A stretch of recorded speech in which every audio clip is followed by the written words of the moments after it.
There's some pretty graphic, disturbing social video out right now, and one common piece of advice that keeps popping up in the comments is play Tetris. What does that even mean?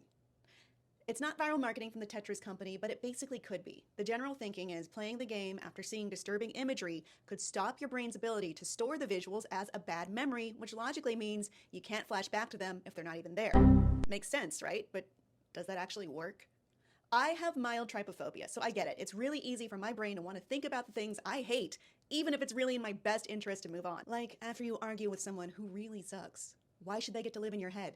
Well, that's because of negativity bias, a different survival trait that isn't super useful in a world where you're probably not in danger of getting eaten by a bear constantly. But maybe we too can trick our stupid dumb caveman brains a little for survival. Emotional survival. A game like Tetris may be helpful for a few reasons. One is that it demands your active visual attention and problem-solving skills, which occupies your working memory so it can't do things like lock in a mental image. It sounds like a stretch, but there is a study out of Oxford University that says that Tetris gameplay in particular can help with this because the actions of rotating a 2- or 3-dimensional object activates a skill called mental rotation that occupies the brain's visuospatial areas that compete with the visual memory of a traumatizing image. So instead of the intrusive thoughts of that image taking over your mind, it now has to compete with the different patterns and movements your brain has to focus on in Tetris, which should cut down the impact, vividness, and frequency that you think of it. Eye movement desensitization and reprocessing, or EMDR, is a supportive therapy for trauma that does seem to work for people. But the idea that Tetris is a cure-all, or as one writer famously called it, quote, literally a trauma first aid kit, is wild.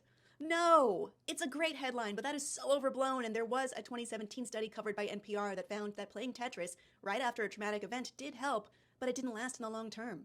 There are plenty of studies that find both for and against this, and you could definitely argue with sample sizes and methods, but here's my takeaway.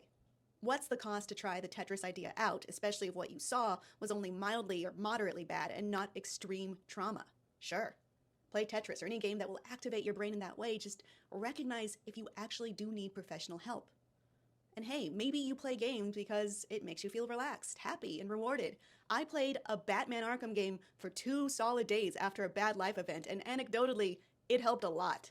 There are plenty of positive cognitive effects from gaming, like entering flow state for one, but maybe don't treat the Dr. Mario pills like they're actually going to totally fix you. If they could, I would be fixed.